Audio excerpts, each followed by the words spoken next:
surga, dikuduskanlah namamu. Bapa, kembali kami mengucap syukur dan terima kasih untuk kesempatan pada hari ini kami boleh berada di rumah-Mu, bersekutu bersama saudara-saudara seiman. Terima kasih Bapa untuk segala yang terbaik yang Kau berikan dalam kehidupan kami. Terima kasih kalau sebentar kami akan mulai ibadah ini, kami mau hendak memuji dan memuliakan namamu. Terlebih dahulu Engkau ampuni segala dosa kesalahan kami, Engkau layakkan kami. Biarlah puji-pujian yang kami naikkan boleh menjadi dupa yang harum di hadapan-Mu dan menyenangkan hati-Mu. Dan apabila masih ada kuasa-kuasa lain, roh lain yang hendak mengganggu jalannya ibadah kami panggil namamu yang berkuasa. Di dalam nama Tuhan Yesus Kristus, kami ikat, kami patahkan, kami usir keluar. Kami hanya memanggil namamu yang berkuasa, Roh Kudus berkuasa atas ibadah kami dari awal, pertengahan hingga pada akhirnya. Terima kasih Bapa, terpujilah namamu. Di dalam nama Tuhan Yesus Kristus kami sudah berdoa dan mengucap syukur. Haleluya, amin.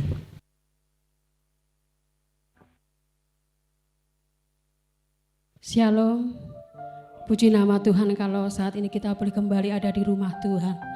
Sebab Yesus adalah Tuhan yang ajaib, Tuhan yang perkasa, Tuhan yang mulia. Yesus dialah Allah yang kita sembah, adalah yang luar biasa. Dialah sumber mujizat, bahkan pembuat mujizat dalam kehidupan kita. Mari saya undang jemaat untuk bangkit berdiri. Kita akan menyembah Tuhan. Karena di dalam setiap kelemahan kita percaya kuasa Tuhan yang akan selalu menguatkan hidup kita. Haleluya.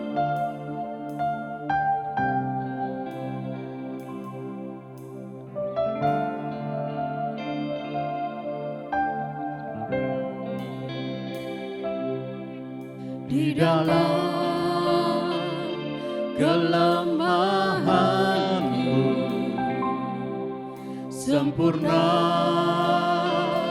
kuasa-Mu,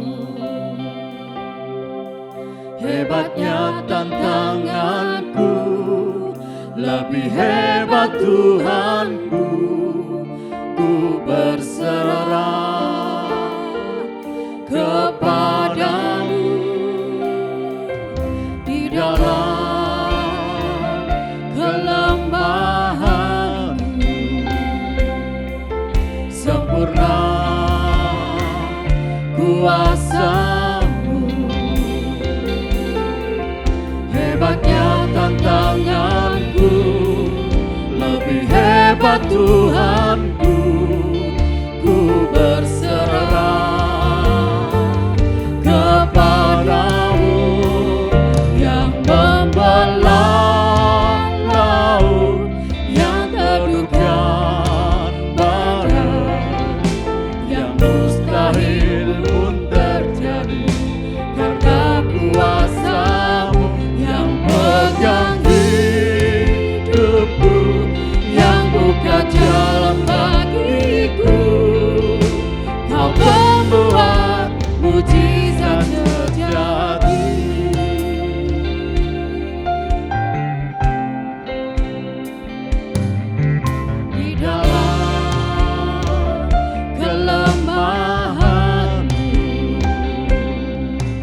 Sempurna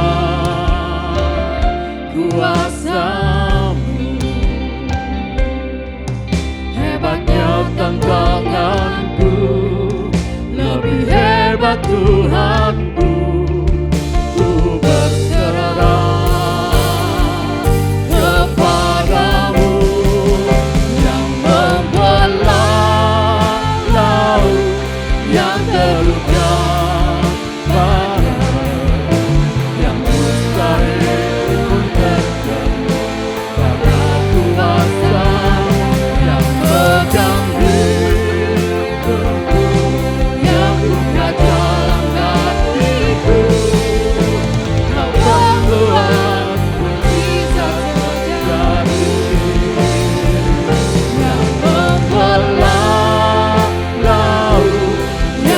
terukam barang yang mustahil pun terjadi karena kuasa yang pegang hidupku, yang buka jalan bagiku. Kau membuat mujizat terjadi. Sekali lagi jemaat.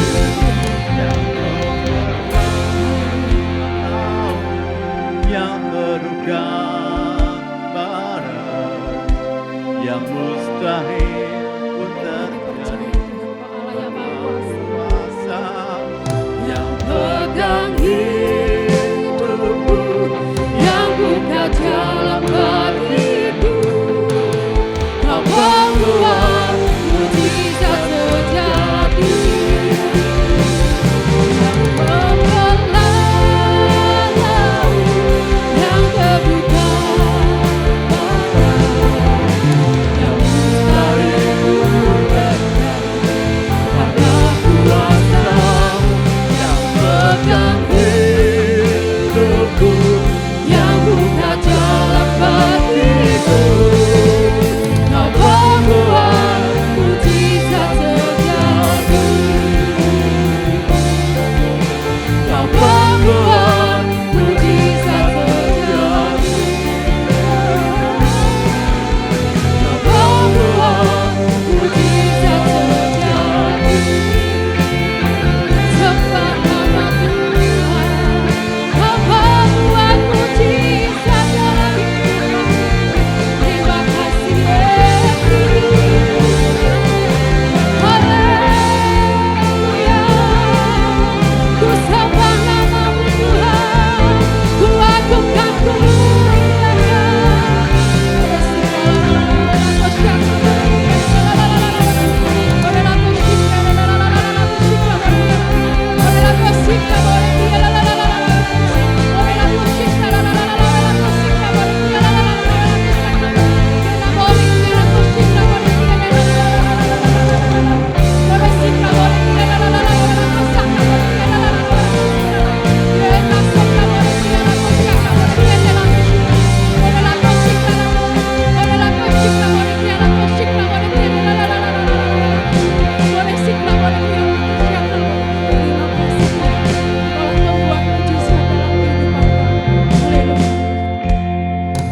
yang membelah laut yang terbuka, badai yang mustahil pun terjadi karena kuasa yang pegang hidupku, yang buka jalan bagiku. Kau membuat mujizat terjadi. Kau membuat mujizat terjadi. Kau membuat mujizat terjadi.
lebih semangat lagi memuji Tuhan. Sebab oleh darah Yesus kita peroleh keselamatan. Mari saya undang jemaat untuk bangkit berdiri. Kita akan memuji Tuhan.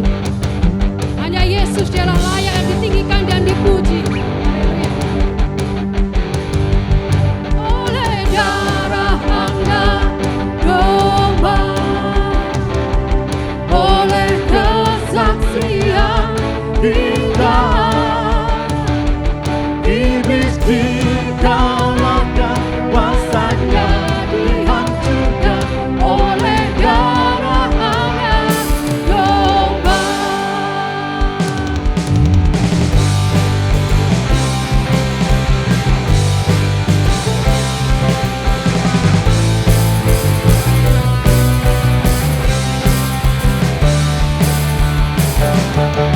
Sekarang telah tiba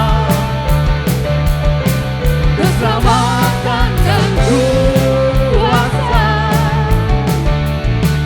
dan pemerintahan Allah kita, kuasa yang diurapinya, karena kami padanya, para pengabot kita. Sekarang telah tiba,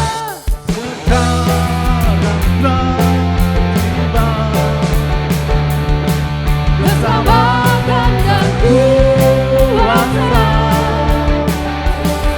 dan pemerintahan Allah kita, kuasa yang diurapinya, karena kami padanya, para pengabot kita. Oleh darah anak domba, oleh kesaksian kita, Iblis dikalahkan, kuasanya dihancurkan oleh darah anak domba. Sekarang telah tiba keselamatan dan kuasa, dan pemerintahan Allah kita, kuasa yang diurapinya, karena kami padanya, para pengabot kita. Oleh darah anak domba, oleh kesaksian kita, Iblis dikalahkan, kuasanya dihancurkan oleh darah anak domba. Oleh darah anak domba, oleh kesaksian kita, Iblis dikalahkan, kuasanya dihancurkan oleh darah anak domba. Sekali lagi kita katakan, domba, oleh kesaksian kita, Iblis dikalahkan, kuasanya dihancurkan oleh darah anak domba. Iblis dikalahkan, kuasanya dihancurkan oleh darah anak domba. Iblis dikalahkan, kuasanya dihancurkan oleh darah anak domba.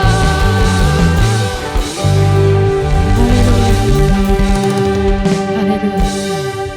Terima kasih. Terima kasih Tuhan. Engkau memilih kami. Terima kasih buat kasih-Mu yang besar dalam hidup kami. Siapa kami ini Tuhan? Engkau memilih kami.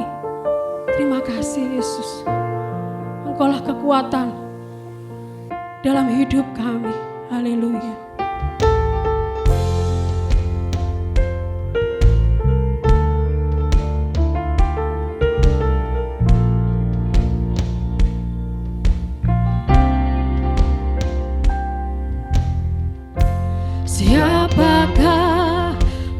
Aku Tuhan berharga di mata-Mu.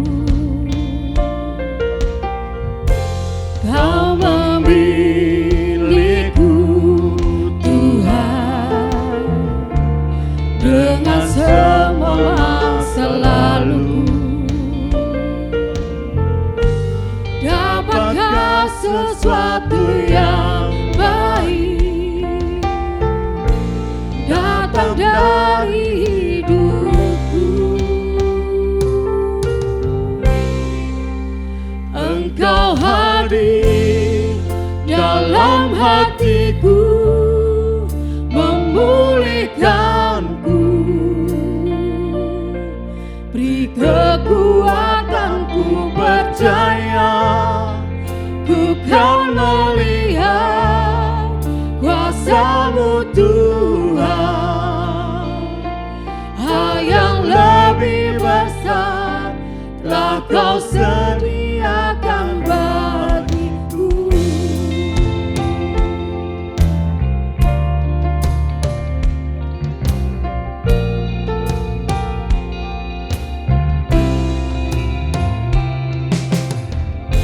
Siapakah aku Tuhan, berharga di mata-Mu.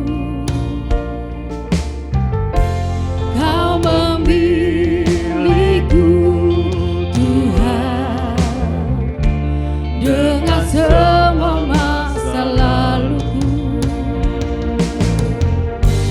Dapatkah sesuatu yang baru datang dari hidupku? Engkau hadir dalam hatiku, memulihkanku, beri kekuatanku percaya, ku kan melihat kuasa-Mu Tuhan. Hal yang lebih besar telah Kau sediakan. Engkau hadir dalam hatiku, memulihkanku, beri kekuatanku percaya, ku kan melihat kuasa-Mu Tuhan. Hal yang lebih besar, rancangan yang besar, hal yang lebih besar telah Kau sediakan bagiku. Haleluya, puji Tuhan. Terima kasih ya Bapa, Kau telah menyediakan bagi kami hal yang lebih besar dalam hidup kami ya Bapa. Dengan penyertaan-Mu kami dapat menjalani hidup ini. Sekarang tiba saatnya yang terbaik bagi setiap kami untuk duduk diam, mendengar, menyiapkan tanah hati kami bagi penaburan benih firman-Mu. Kau urapi hamba-Mu ya Bapa, beri kekuatan untuk Kau pakai lidah bibirnya menyampaikan isi hati-Mu hingga selesai. Tutup bungkus dengan kuat kuasa darah Yesus dan sertai dengan urapan Roh Kudus-Mu, agar setiap benih firman-Mu dapat tertanam di dalam setiap hati kami, menjadi rema yang menerangi hidup kami. Berbicaralah ya Bapa, kami siap mendengar, dan hati kami siap menerima dengan sukacita firman-Mu. Dalam nama Tuhan Yesus, amin. Puji nama Tuhan. Saudara berdoa supaya saya bisa menyampaikan firman Tuhan sampai selesai, sebab sejak hari Jumat saya pusing, tidak sembuh-sembuh, dan maaf pagi ini saya duduk, sebab kalau saya jalan tadi pagi mandi saya jatuh terduduk ya karena pusing. Tetapi kiranya Roh Tuhan memberikan kekuatan. Haleluya. Jika sudah dalam keadaan tubuh yang sehat karena Bapa senantiasa menjaga dan memelihara, mari serukan haleluya dengan suara yang yakin. 2, 3, Haleluya. Juga selamat menyaksikan untuk yang menyaksikan lewat YouTube atau GKJ Family. Minta maaf hari ini saya duduk karena dalam kondisi yang tidak fit dan tidak mengurangi makna pemberitaan firman Tuhan pada hari ini. Hari ini kita akan melanjutkan tentang pertumbuhan rohani, di mana kita sudah sampai pada tema 2 pohon lambang kebenaran. Dari Mazmur 92 ayat 13 dikatakan, orang yang benar akan bertunas seperti pohon korma, akan tumbuh subur seperti pohon aras di Libanon. Ya, jadi pohon korma melambangkan kehidupan orang benar. Sedangkan yang kedua, pohon aras diperdalam melambangkan kehidupan orang benar yang bisa menjadi kesaksian yang baik. Kenapa? Kalau saudara lihat gambarnya dan minggu lalu sudah dijawab dengan benar oleh Bapak Fendi dan sudah saya penuhi janji saya, betul Pak Fendi? Ya, sangat menjulang tinggi. Saudara, jadi orang itu tidak boleh makin lama makin tinggi hati. Dengan Tuhan lebih memakai kita seharusnya lebih merendahkan hati. Seperti contohnya seorang pemimpin pujian WL yang begitu terkenal di sebuah kota diberi tugas untuk memimpin WL dalam sebuah KKR. Wah, itu kebanggaan buat dia. Jadi dia memimpin pujian, mempersiapkan suara hatinya dengan sungguh-sungguh ya. Lalu waktu dia pujian pertama, dia nyanyi sambil tutup mata. Dia nyanyi, saudara, jadikan aku Tuhan, ya, putri sejati. Nggak ada yang ketawa? Berarti saudara meyakini itu, haleluya, ya. Tidak ada yang tertawa. Saudara akan dengarkan rekamannya lagi. Jadi waktu dia sampai Putri Endo, baru dia melek, dia menyadari bahwa dia salah. Tahu saudara salahnya di mana? Halo? Halo? Oh, ditanya halo kok diam aja. Halo? Halo? Haleluya! Haleluya! Masa saudara yang jauh lebih sehat, lebih lemah dari saya, kalau saudara ingin ada roh Tuhan masuk dalam hidup saudara, saudara masih punya semangat. Haleluya! Yang membuat saya bisa duduk dan berkhotbah cuma satu, semangat. Coba ketepuk kiri kanan saudara, katakan semangat. Kasih tahu lagi, Putri Indonesia. Iri sampai lagi 10 tahun baru mengerti saudara ya. Kenapa jadikan rumah doa bisa jadi Putri Indonesia. Ya itu saudara ya, jadi jangan kita lama dalam Tuhan, tapi hidup rohani saudara begitu-begitu saja. Bahkan mengalami penurunan.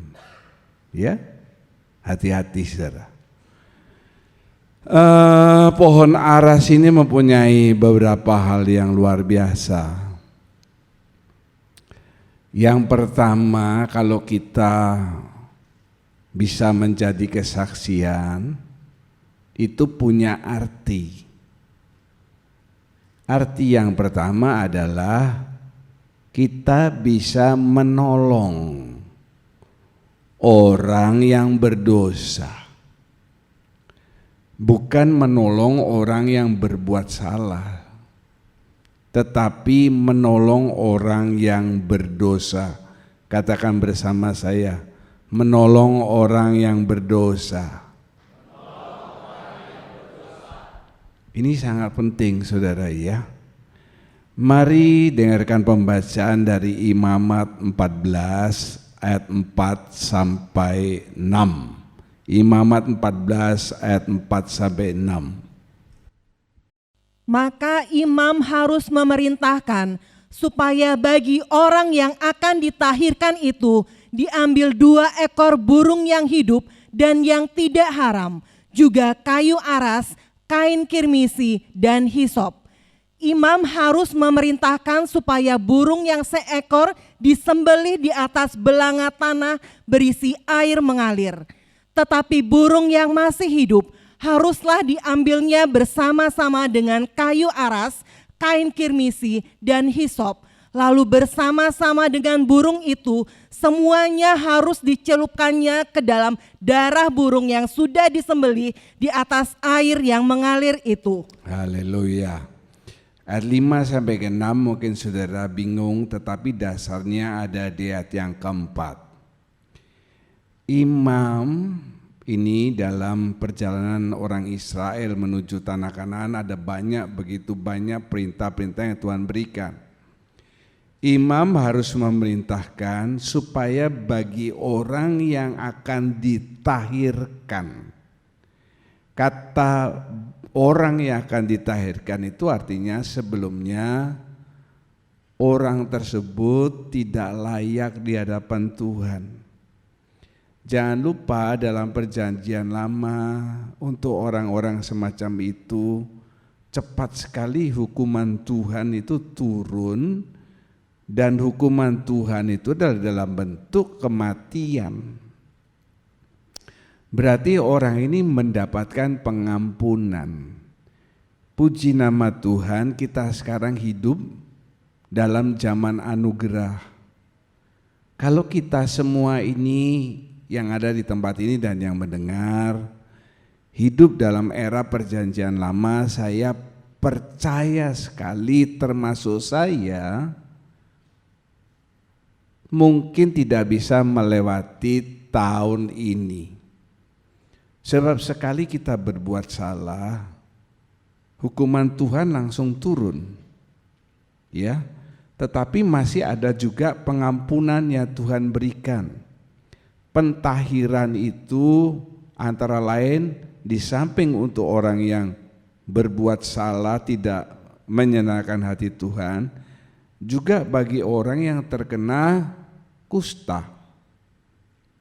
Pada zaman dulu kusta itu melambangkan sakit yang Tuhan datangkan atas seseorang dengan maksud supaya orang tersebut itu bertobat. Yang pertama, orang itu akan dikucilkan dari lingkungannya. Dia tidak boleh ada dalam perkemahan, jadi dia di luar perkemahan. Syukur-syukur dia kembali hidup. Kalau dia diterkam binatang buas atau mati karena kepanasan, kelaparan, dan sebagainya, itu urusan dia. Tapi begitu sudah sembuh, maka ada beberapa langkah yang harus dia lakukan. Dan perhatikan, sementara dia di luar perkemahan, dia harus membawa kelinting-kelinting dan mengatakan apa? Najis. Ya, itu akibat penyakit yang diterita karena hukuman Tuhan. Dalam zaman-zaman sekarang ini dengan pengobatan yang begitu pesat, boleh dikatakan penyakit kusta itu hampir dikatakan tidak ada. Karena dengan adanya vaksin-vaksin. Tetapi masih ada orang-orang yang dirawat di rumah sakit. Yang saya tahu itu adalah di Batu, Malang ya. Karena hawanya itu dingin dan kering, ya, tidak dingin dan lembab. Kalau dingin dan lembab itu malah makin berbahaya. Maka mencegah orang dari sakit kusta, dan sakit kusta itu sangat mengerikan. Karena dia kalau terluka dia tidak merasa, saudara. Dan pelan-pelan copot. Jari kakinya copot, jari tangannya copot ya, dan dia tidak tahu. Dia merasa itu biasa saja. Orang yang akan tiba-tiba, bagaimana kalau saudara tiba-tiba pergi ke pasar atau beli makanan, beli sate, nginjek sesuatu dan saudara itu adalah jari tangan manusia. Bagaimana kira-kira saudara? Saya pikir makan saudara akan lebih enak. Haleluya. Nah ini dia, perhatikan. Untuk orang yang akan ditahirkan, dia harus mengambil 2 burung yang hidup dan yang tidak haram. Lalu yang satu itu disembelih, yang satu dilepaskan. Dan perhatikan, dia mengambil apa lagi? Kayu aras. Burung, kayu aras, kemudian kain kirmisi, kemudian hisop. Hisop itu seperti kayak penghisap kapas begitu. Jadi 4 ini benda yang berbeda. 1 benda hidup, burung, kayu, kain, dan seperti penghisap. Saya ambil kain arasnya. Berarti dari zaman perjanjian lama kain aras ini dipakai untuk pentahiran orang. Saudara, ini sangat penting buat hidup saudara, di mana saudara juga harus bisa menjadi kayu aras yang bisa dipakai untuk unsur mentobatkan orang lain. Khususnya para LCC, saya mendengar ada kesaksian, ya ada permasalahan dalam karselnya dan sebagainya. Boleh saya katakan, saudara sudah bertindak tanpa saudara belum dengar khotbah ini, sebagai kayu aras untuk mentobatkan orang tersebut. Dan Tuhan sangat berharap kita bukan hanya menjadi orang benar untuk diri kita saja. Haleluya, tetapi kita berguna. Ya, kalau saudara ini seorang sarjana S2, S3 dan hanya untuk saudara saja, itu sia-sia. Yang lebih penting kapasitas saudara itu berguna untuk orang lain. Katakan bersama, kapasitas saya harus berguna untuk orang lain. 2, 3. Dan dalam poin ini, kegunaan saudara sebagai orang benar adalah menolong orang berdosa. Ada contoh yang sangat jelas dalam Alkitab. Ya, di sini dikatakan orang buta menuntun orang buta, orang mati menguburkan orang mati. Nah ini contoh yang jelas. Kalau kita bisa menuntun banyak orang, bukan hanya satu, kepada jalan kebenaran, maka semakin tinggilah pohon aras dalam hidup saudara. Haleluya. Bukannya menjadi pohon aras, tetapi yang makin menjulang tinggi. Sebab saya percaya tidak ada pohon aras yang tingginya sama, misalnya 15 meter atau 20 meter. Pasti ada yang pendek 12 meter, ada yang tinggi 20 meter misalnya, itu lebih dari 20 meter. Itu ditentukan oleh saudara. Ya, puji nama Tuhan. Contoh yang jelas adalah soal seorang pembesar kerajaan Romawi yang bernama Saul. Dia dipercaya oleh kerajaan dan oleh imam-imam untuk apa? Untuk menyiksa. Sekte yang baru keluar pada saat itu, sektenya Tuhan Yesus. Kita tahu pemimpinnya sudah bangkit kembali ke surga. Tetapi sektenya itu makin lama makin berkembang biak.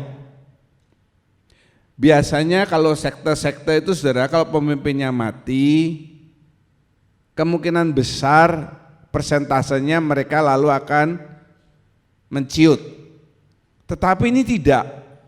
Begitu pemimpinnya tidak ada, waduh, bukan hanya di kota A di Yerusalem, tetapi di mana-mana terjadi ledakan kekristenan yang luar biasa.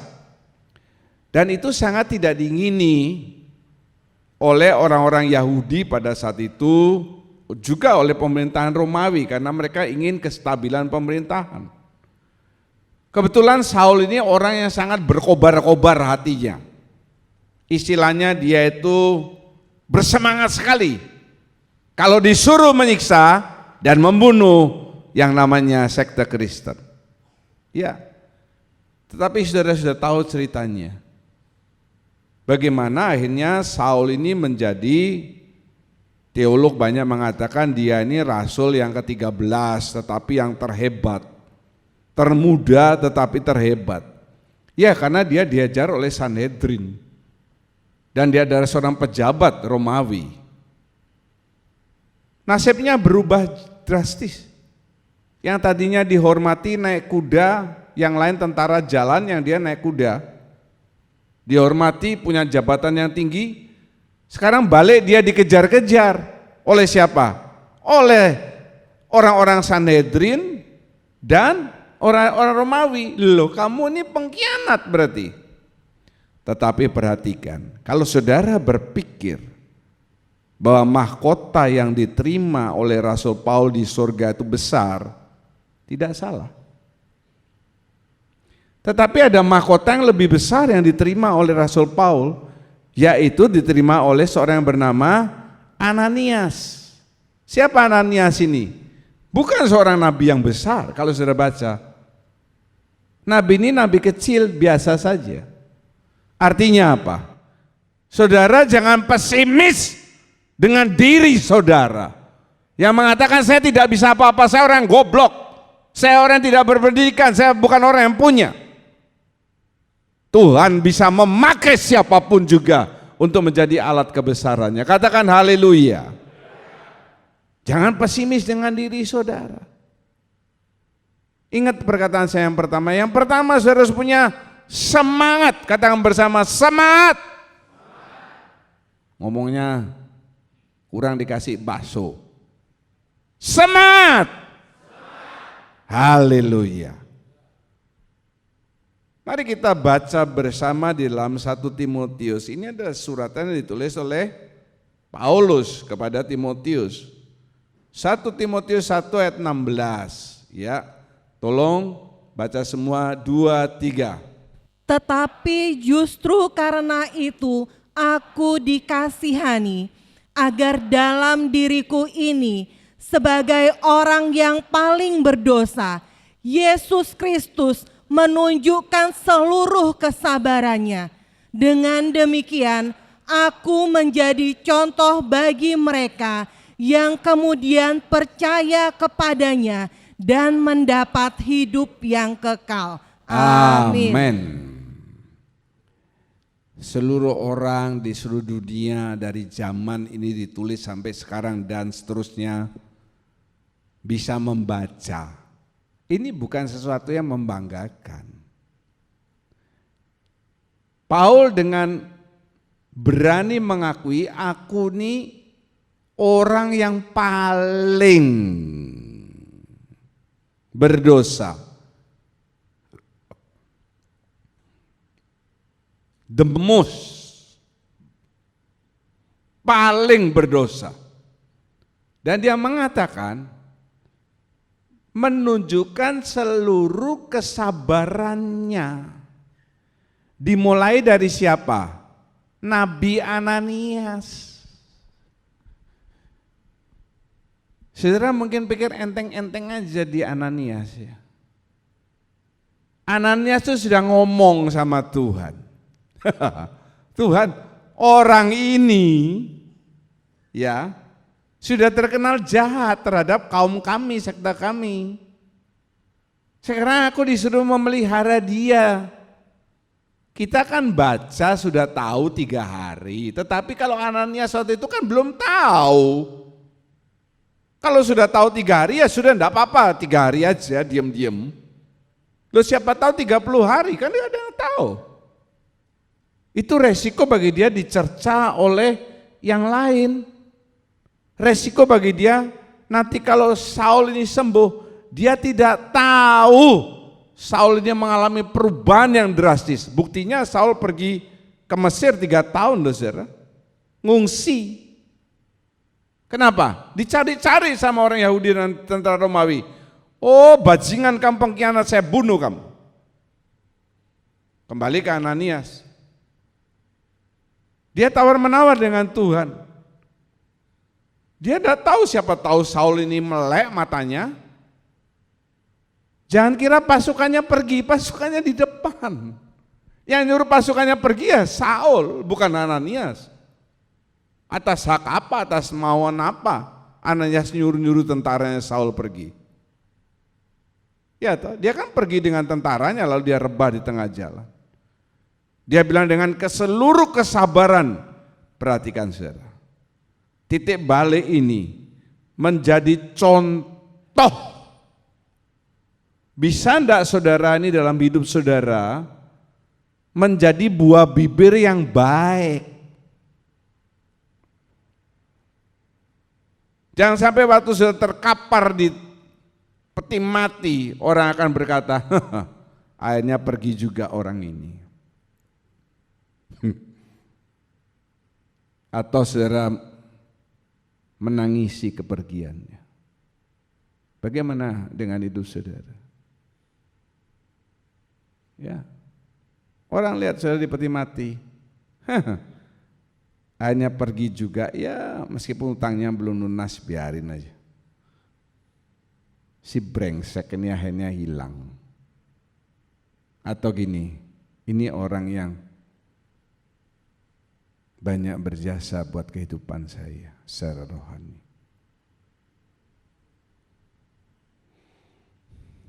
Dua,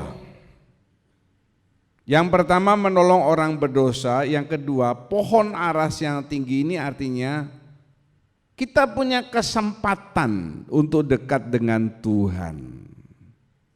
Ya, bagus sekali tentang pohon aras. Yang pertama, kita akan bisa menolong orang berdosa dengan kesaksian yang kita miliki. Dan yang kedua, kita punya kesempatan yang indah, yaitu dekat dengan Allah. Coba saudara dengarkan pembacaan dari 1 Raja-Raja 6 ayat yang ke-15. Ia melapisi dinding rumah itu dari dalam dengan papan kayu aras. Dari lantai sampai ke balok langit-langit dilapisinya dengan kayu aras. Tetapi lantai rumah itu dilapisinya dengan papan kayu sanobar. Ya, Salomo melapisi dinding rumah itu, maksudnya rumah Allah. Kalau tidak salah gambarnya seperti itu, saudara bisa lebih jelas lihat lewat YouTube.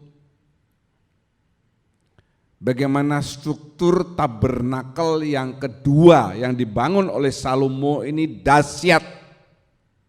Dikatakan dinding dan lantai sampai ke balok langit-langit. Balok itu kalau saudara lihat ini loh. Ini balok ini, dalamnya ini ada balok. Saudara lihat tiang itu, coba tolong lihat ke sana dari bawah sampai ke atas dan dari sana, itu balok. Demikian juga yang itu, di atasnya Pak Simon itu, di belakangnya Pak Simon, coba lihat Pak Simon. Ke belakangnya Pak Simon. Pak Simon Atapari, betul? Ya, di belakangnya Pak, Noleh. Would you please to turn ngoleo titik, nah itu baru ngerti. Itu balok. Ini supaya saudara mengerti. Jadi saudara dengar khotbah ini bukan hanya dengar, but you can understand fully. Ya, full. Dari lantai sampai balok. Kemudian dilapisi dengan papan. Dengan apa? Papan kayu aras. Tetapi kalau saudara lihat lantai ya dilapisi dengan papan kayu sanobar. Apa bedanya? Kayu aras itu dari lantai, bukan lantainya, dari bawah. Jadi kalau saya lihat balok kan dari lantai. Kayu sanobar bukan kayu aras yang dipakai untuk diinjak. Kayu aras itu dipakai ke atas. Beda ya. Kayu sanobar untuk diinjak. Jadi apa? Dalam pembangunan bait Allah yang demikian luar biasa yang dilapis dengan emas dan lain sebagainya, lapisan pertama itu kayu aras. Di mana di dalam tabernakel kan kita tahu, sore kan sudah dibahas. Dalam ruang suci itu ada tabut perjanjian, di mana itu lambang. Kan ini masih perjanjian lama waktu Salomo membangun tabernakel yang kedua. Kapan tabernakel yang ketiga? Nanti. Yang akan dibangun oleh orang Israel pada akhir zaman. Kemudian antikris akan bertahta di bait suci Allah itu. Kalau sudah tahu gitu kenapa kok orang Israel bangun, Pak? Lah namanya sudah ditulis orang Israel itu tegar tengkuk kok. Yang ditulis oleh firman Tuhan itu tidak bisa dirubah, saudara. Haleluya. Coba kita baca bersama 1 Korintus 3 ayat 16. 2, 3. Tidak tahukah kamu bahwa kamu adalah bait Allah dan bahwa roh Allah diam di dalam kamu? Ya, kita ulangi kata kamu ganti saya. Mari saya ajak saudara pegang dada saudara semuanya. Yang keras, 2, 3. Tidak tahukah saya bahwa saya adalah bait Allah dan bahwa roh Allah diam di dalam saya. Amin.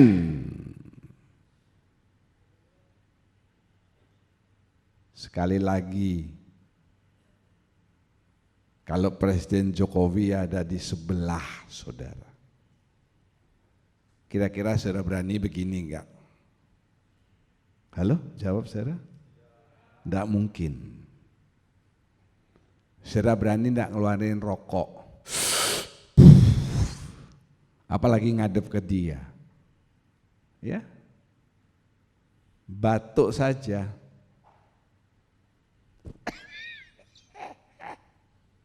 Masa batuknya ngadepnya ke dia?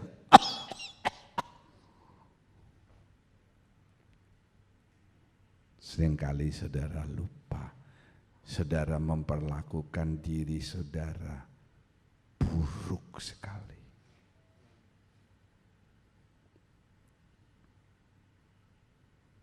Begadang, tidak bisa tidur. Saya aja masih ingat kok. Kalau ini nggak usah WL yang nyanyi. Begadang jangan begadang. Dinyanyikan oleh siapa?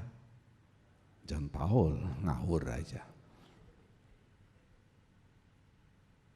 Untuk bisa mencapai hal tersebut, hal apa? Bahasa saudara adalah bait Allah. Saudara diam dekat dengan Tuhan. Kayu aras ditaruh di dalam bait Allah, tabernakel. Tidak untuk diinjak. Ada 3 hal. Yang pertama katakan bersama-sama, ditebang. 2, 3. Apa arti ditebang? Dipisahkan dari keduniawian. Sebelum kayu aras itu bisa dipakai dengan indahnya dalam pembangunan bait suci, enggak mungkin saudara ya, dalam gambar yang indah ini tiangnya itu kayu aras bronjolan yang mungkin masih ada akar-akarnya, masih ada kulit kayunya, enggak mungkin. Yang pertama, supaya dia bisa ada di dalam bait suci Allah. Dia harus dipisahkan dulu toh. Kan dicari. Ingat ya, Tuhan datang yang kedua kalinya ini seperti pencuri. Kita udah bola-balik dengar. Pencuri nggak mungkin ngambil popok saudara. Nggak mungkin pencuri ngambil yang nggak penting. Waktu berapa tahun lalu saya ke Belanda yang kedua kalinya, heboh. Karena malam sebelumnya orang yang saya tinggal ini orang kaya, dia punya adik juga orang kaya, baru dirampok. Semalam itu, waktu saya perjalanan pesawat, dia kerampokan. Polisi datang, saya ikut kan, karena itu dia kakaknya, ini adiknya dirampok, saya ikut ngelihat. Saya tahu apa yang ditinggalkan oleh maling? Tas merek Guess.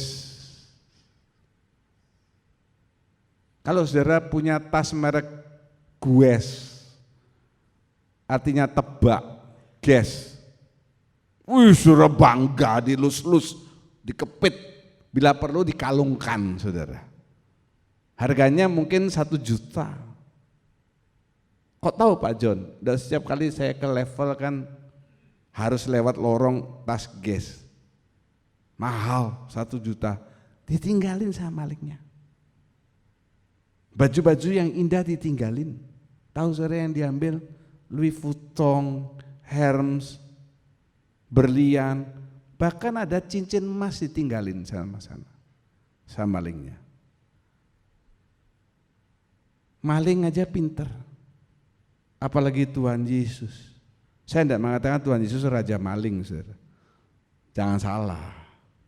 Kalau yang dengar di rumah kritis, wah Pak John bilang berarti Tuhan Yesus raja maling. Maling aja bisa seperti begitu. Tuhan datang seperti pencuri, mengambil yang berharga. Kalau saudara tidak menjadi orang yang berharga, saudara ketinggalan. Perhatikan. Di hadapan mata saya saja saudara tidak berharga, apalagi di hadapan Tuhan.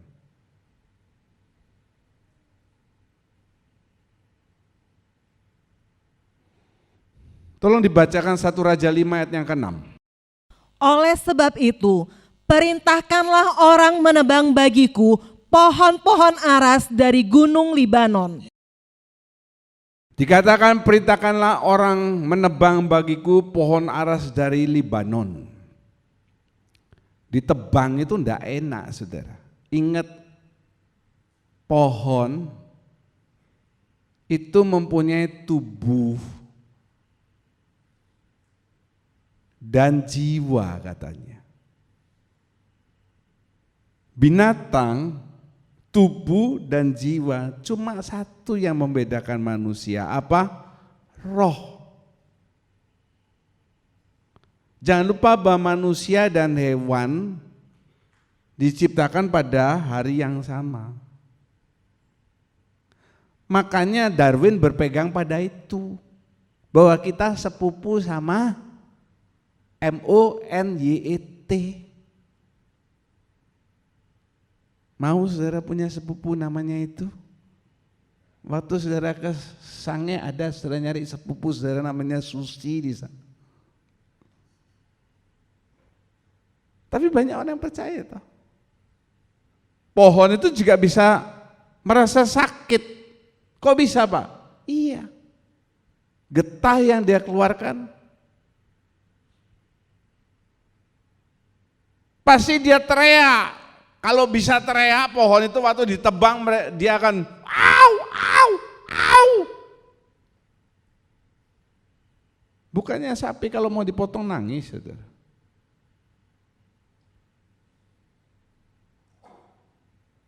Dua Korintus 7 ayat 10 mengatakan, demikian sebab duka cita menurut kehendak Allah menghasilkan pertobatan yang membawa keselamatan dan yang tidak akan disesalkan. Ayat ini pendek. Duka cita menurut kehendak Allah. Apa ini? Memotong keinginan daging. Sekali lagi, dipotong tidak enak. Pohon aras melambangkan hidup saudara yang bisa menjadi kesaksian. Sebelum dipakai, saudara mesti dipotong, dipisahkan dari keduniawian. Sakit enggak? Sakit. Kita kasih tahu.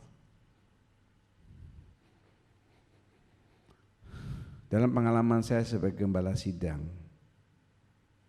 saya akui saya orang yang keras, dan ada yang mengatakan saya pemarah.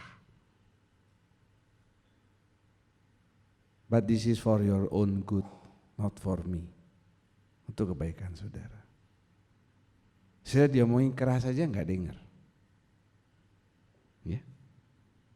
Diomongin sambil marah enggak, masih bandel. Gimana kalau Pak Irawan itu sudah ngomong keras, marah-marah, si Noel tuh tetap melakukan kesalahan yang sama dan nakal terus, gimana? Bisa ditempeleng katanya.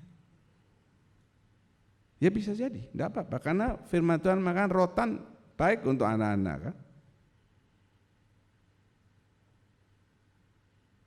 Saya menasihatkan hal yang sepele, stop rokok. Hal yang gampang, saya tidak tahu orang yang datang benda.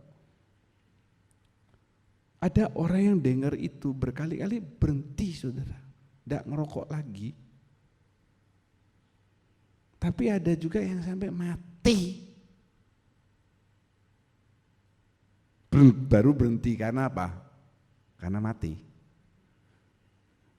Masa dia sambil di tempat, saya waktu lihat orang itu di peti mati, timbul iseng saya mau suruh Nathan belikan gudang garam. Yang lain naruh Alkitab, naruh baju, naruh apa, wih kelihatannya cinta banget. Saya mau naruh rokok sama korek api, ini untuk bekalmu di perjalanan. Mati baru mandek rokoknya. Kalau enggak mati enggak ngerokok. Bukan hanya satu, beberapa saudara. Apakah enak pisah dari rokok? Oh enggak enak. Saudara yang dulu pecandu rokok, saya tanya kepada Bapak Yulius Samuel Lehat, maaf ya Pak Yulius ya, lebih enak ngerokok atau lebih enak makan? Kalau sekarang makan, apalagi Pandai Egi. Kalau dulu kalau belum ngerokok rasanya belum makan. Makanya saudara melihat ya orang yang suka perokok, habis makan dia langsung ngerokok. Karena kalau nggak dilengkapi rokok, ini ibarat bukan 4 sehat 5 sempurna. Ini sebagai pelengkap. Dia omongnya gampang saja, masuk kiri keluar kanan. Disuruh motong kebiasaan merokok, wow berat. Baru ngerokok, belum yang lain, belum disuruh berkorban untuk Tuhan. Boro-boro. Tapi kalau saudara tidak mau meninggalkan hal-hal yang semacam itu, saudara nggak bisa naik lebih dekat dengan Tuhan.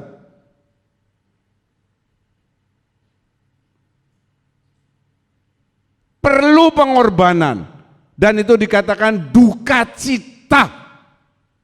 Tidak enak, tetapi menghasilkan pertobatan. Haleluya. Haleluya. Dan membawa kepada keselamatan. Jadi jangan mentang-mentang dari lahir pakai nama Pak Selamat sampai tua mati Pak Selamat pasti selamat. Belum tentu. Yang rumahnya dipagar sampai tidak bisa masuk rumah oleh tetangganya itu namanya Pak Selamat, saudara saya dengar di TV. Mau masuk rumah aja nggak selamat, apalagi mau masuk surga.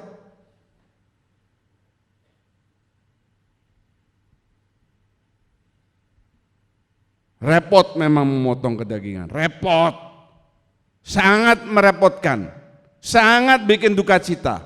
Tetapi sekali lagi, saudara milih, saudara mau makin dekat Tuhan, mau makin berkenan kepada Tuhan, atau ya begini-begini saja. Dan ingat, standar masuk surga bukan ditentukan oleh kamu, tetapi oleh Bapa di surga. Haleluya. Saya mau melanjutkan yang ke B, tetapi saya pikir kita berhenti saja. Tuhan Yesus memberkati. Ya, mari kita berdiri bersama-sama. Atas semua kuasa dan semua raja, atas semesta segala ciptaannya, atas semua hikmah dan jalan manusia, Kau telah ada sebelumnya. Atas kerajaan yang berkuasa, semua kejayaan di dalam dunia, atas semua harta kekayaan yang ada, Kau lebih dari segalanya. Disiksa dan disalibkan, para pelayan Tuhan, selamatkan hidupku. Betapa Kau mengasihiku, lebih dari segalanya. Yesus, betapa Kau mengasihiku, lebih dari segalanya. Yesus, terima kasih untuk firman yang sudah diberikan. Terima kasih kekuatan dari Roh Tuhan memampukan hamba-Mu. Sebentar kami akan bersekutu dengan tubuh dan darah firman Tuhan yang luar biasa digabung dengan tubuh dan darah Kristus, akan mendatangkan hasil yang dahsyat dalam hidup kami. Untuk setiap yang yakin dan percaya terjadi sesuai iman-Mu. Terima kasih, tanamkan firman ini supaya kami bukan hanya hebat untuk diri kami sendiri, tetapi kami bisa menolong orang-orang yang banyak di luar sana membutuhkan kasih Tuhan. Urapi tangannya akan membagikan kudusan di atas kekudusan, dan khususnya kami akan bersekutu dengan firman Tuhan. Tuhan layakan kami. Segala puji kami naikkan dalam nama Tuhan Yesus. Haleluya. Amin. Silakan duduk.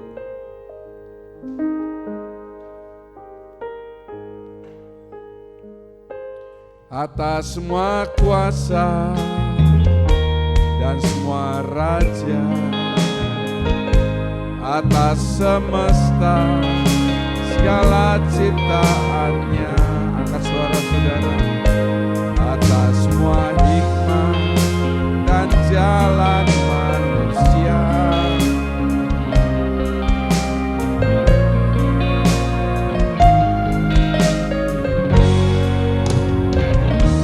atas kerajaan yang berkuasa, semua kejayaan di dalam dunia, atas semua harta kekayaan yang ada, Kau lebih dari segalanya. Disiksa dan disalibkan,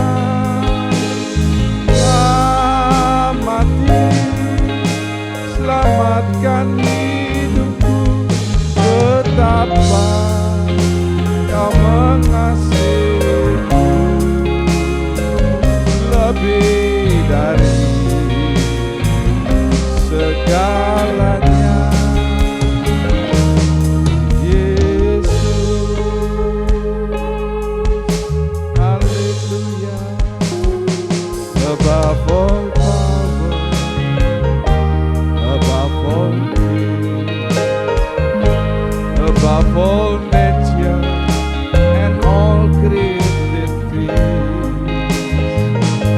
above all wisdom and all the ways of man. You were before the world, lebih pelan, above all kingdoms, above all thrones, above all wonders the world has ever known, above all wealth and treasures of the earth. You were here before the world.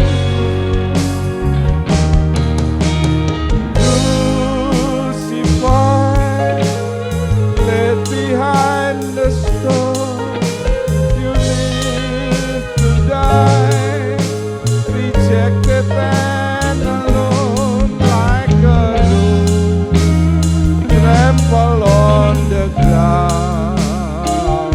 You took the fall and thought of me above all disiksa, disiksa dan disam. Mari kita berdiri bersama. Telah mati, selamatkan hidupku. Betapa kau mengasihiku lebih dari segalanya.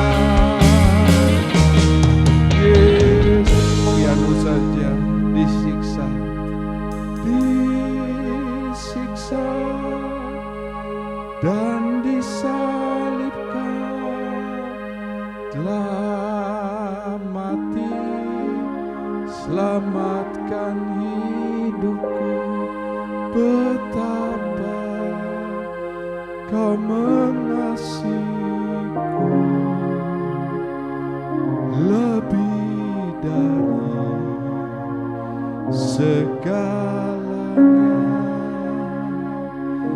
Yesus, dengan hati betapa, betapa kau mengasihiku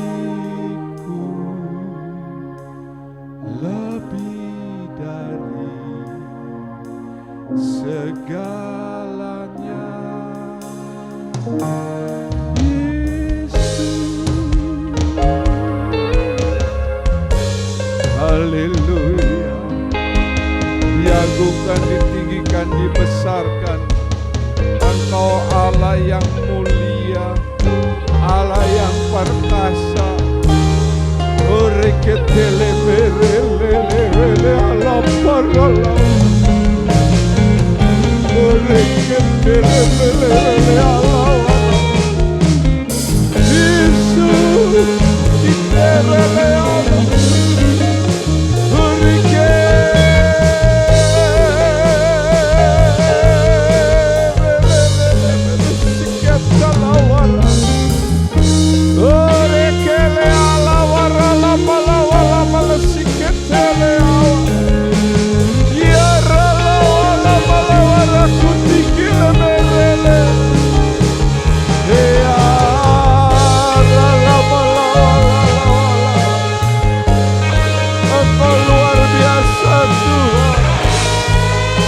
Dahsyat adanya, haleluya. Terima kasih Tuhan, terima kasih. Terima kasih Tuhan, haleluya. Haleluya, mari kita angkat roti lebih tinggi daripada kepala yang di rumah juga mengikuti dengan bersungguh-sungguh. Bukankah roti yang surah angkat dan mintakan berkat hari ini adalah persekutuan dengan tubuh Kristus? Amin. Dalam nama Tuhan Yesus, makan bersekutu dan jadilah dalam hidup saudara.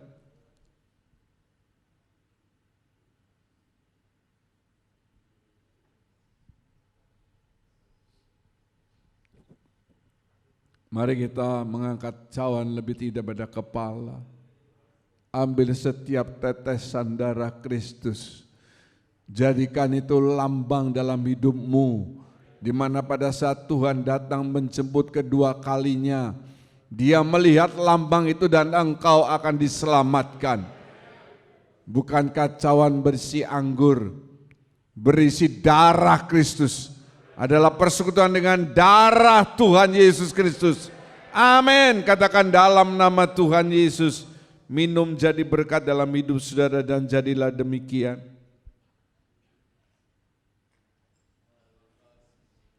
Angkat kedua tanganmu, ucapkan syukur Pak David. Sungguh Allah yang mulia, terima kasih atas pengorbananmu, atas berkatmu, atas kasihmu dalam hidup kami. Terima kasih Tuhan. Kalau pada pagi hari ini kami telah mendengar nasihat firman Tuhan, kami percaya setiap hati yang terbuka mau menerima akan nasihat firman ini sudah dikuatkan dan terus akan dibimbing oleh kekuatan Roh Kudus untuk melangkah ke depan sehingga kami boleh berjalan dalam kebenaran. Tuhan, terima kasih buat hamba-Mu yang telah menjadi saluran berkat ini Tuhan. Saat ini Tuhan, hamba berdoa, kami semua berdoa bagi hamba-Mu Tuhan yang masih ada dalam kelemahan tubuhnya Tuhan.